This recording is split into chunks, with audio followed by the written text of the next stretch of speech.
వివేక హత్య కేసులో అప్రూవర్ దస్తగిరి భార్య షబానాపై దాడి జరిగింది. షబానాపై ఇద్దరు వైసీపీ మహిళా కార్యకర్తలు దాడికి పాల్పడ్డారు.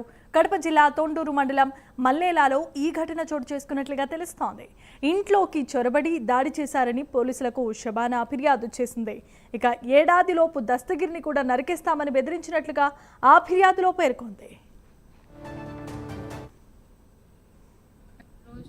శనివారం రోజు నేను మా నాన్నగారికి హెల్త్ బాగలేకపోతే హాస్పిటల్లో చూపించి వాళ్ళని తీసుకుపోయి ఊర్లో ఇడిచిపెట్టాలని చెప్పి మా నాయన్ను నేను మా అన్న మా వదిన కారులో పిలుచుకొని పోయినాము. ఆడిపోయిన తర్వాత దస్తగిరి ఫోన్ చేసి ఎక్కడున్నావు అని అడిగితే ఇట్లా ఊరికి వచ్చినాను అమ్మ వాళ్ళ దగ్గరికి అని చెప్తే దస్తగిరి కూడా నా దగ్గరికి వచ్చినాడు. వచ్చిన తర్వాత అందరం అన్నం తిని కొంతసేపు ఉన్న తర్వాత మా పెద్దోదిన ఆడ ఊర్లో ఇంకొక ఆమె పెద్దోదిన ఉంది, ఆమె కాడికి నేను పిల్లోళ్ళని చూసి మాట్లాడించామని చెప్పి పోయినాను. అక్కడికి పోయిన తర్వాత ఇద్దరు ఆడవాళ్ళు ఉద్దేశపూర్వకంగా మా ఇంట్లోకి చొరబడి నన్ను కొట్టి రావడమే నా కాళ్ళ మీద టబ్బు కుర్చీతో వేసి కొట్టి, ఎందుకు అట్లా చేస్తున్నావు, రా కూర్చుంది రా బాగుండావా అని నేను అడిగినా కూడా నిన్ను ఏమైతుంది, ఆపరేషన్ చేసి నిన్ను పంపిస్తాంలే, నీ అంతు చూడాలనే ఇంట్లోకి వచ్చినాంలే అని బూతులు మాట్లాడుతూ నా మీద దాడి చేసి పైనుంచి దస్తగిరిని సంవత్సరానికి చంపేస్తాము, ఇట్లా ముక్కలు ముక్కలుగా నరికేస్తామని చేతులతో చూపిస్తూ దస్తగిరిని తప్పుడు సాక్ష్యం చెప్పి జగనన్న మీదికి అవినాశన్న మీదికి తప్పుడు సాక్ష్యం చెప్పి జైలుకు పోయి వచ్చి నీ భర్తను ఇట్లా హారతులు తీస్తావా జైలు నుంచి రిలీజ్ అయినప్పుడు అని బూతులు తిడుతూ నన్ను పట్టుకొని విచక్షణ రహితంగా నన్ను బట్టలు చింపి నన్ను బుద్ధి పుట్టినట్టు కొట్టి బూతులు మాట్లాడుతూ దస్తగిరిని సంవత్సరం లోపు చంపేస్తాము,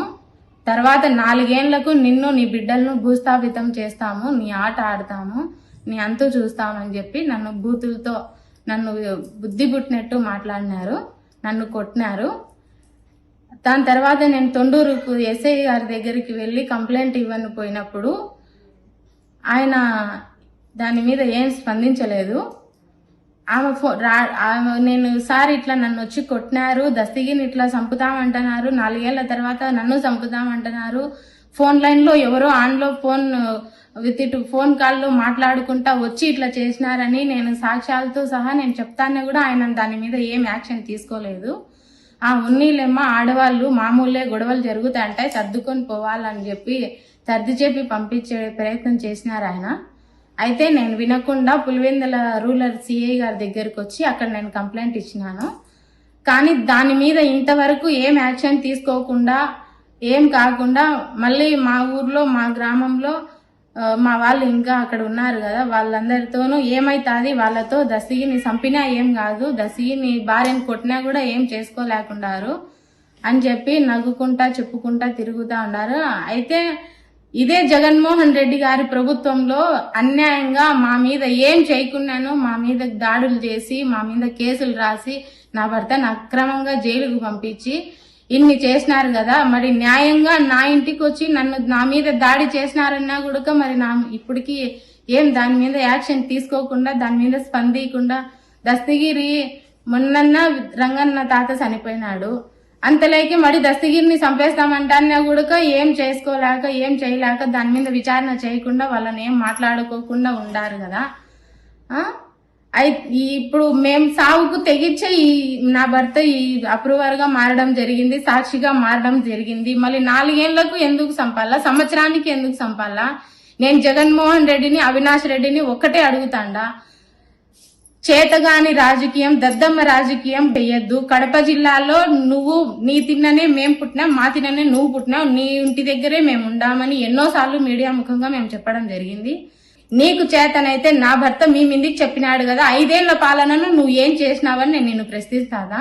ఇప్పుడు జగన్ ప్రభుత్వం మారిన తర్వాత చట్టబద్ధమైన ప్రభుత్వంలో న్యాయంగా 9 నెలలు ఎలా గడిచిపోయినాయని తెలియకుండా పాలన జరిగే రోజుల్లో నువ్వెందుకు ఇట్లాంటి చిచ్చులు పెట్టి శవరాజకీయాలు చేసి శవరాజకీయాల మీద నువ్వు రాజకీయం చేసి నువ్వు 4 ఏళ్లు పాలన చేసినావు. నీ 4 ఏళ్లు నీ చేతగాని రాజకీయం, నీ గాండు రాజకీయం అనేది నీకు 11 సీట్లు ఇచ్చి ప్రజలు నిన్ను దించేసినారు కదా.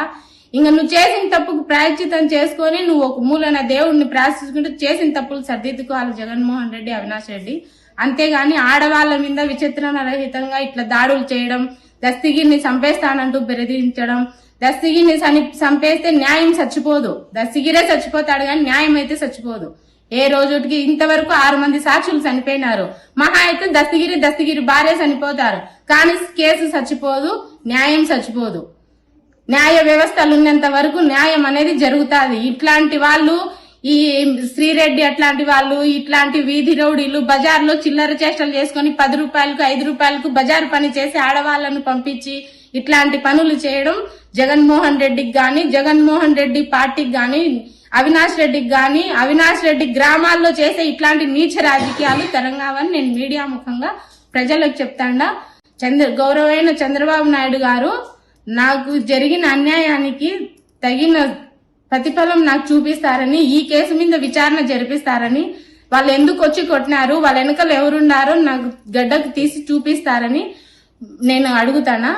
అలాగే Pawan Kalyan sir deputy CM గారిని కూడా అడుగుతున్నా. హోంమంత్రి అనిత గారు ఆమె ఏదైనా కూడా ఆలోచన చేసి మంచి పరిపాలన ప్రజలకు ఇస్తున్నారు. ఈ గడిచిన 9 నెలల్లో ఈ కేసులో కూడా మంచి విచారణ జరిపించి తగిన న్యాయం చేస్తారని నేను అందరినీ మీడియా ముఖంగా నేను అడుగుతానా. నా భర్త సంవత్సరం లోపు ఇట్లిట్లా నరికేస్తారని ఆమె బజార్ ఎక్కి బాగా చెప్తానా కూడా దాన్ని ఎవరు ఏం చేసుకోలేకున్నారు. మీ ఫోన్ కాల్లో ఎవరున్నారు, ఆమె ఫోన్ ఫస్ట్ ఎవరికి చేసింది, ఫోన్ చేసిన తర్వాత ఎందుకు ఎవరు చెప్పింటే నా మీద దాడికి వచ్చింది అని చెప్పి నేను దాని మీద విచారణ చేయాలని నేను చెప్తానా.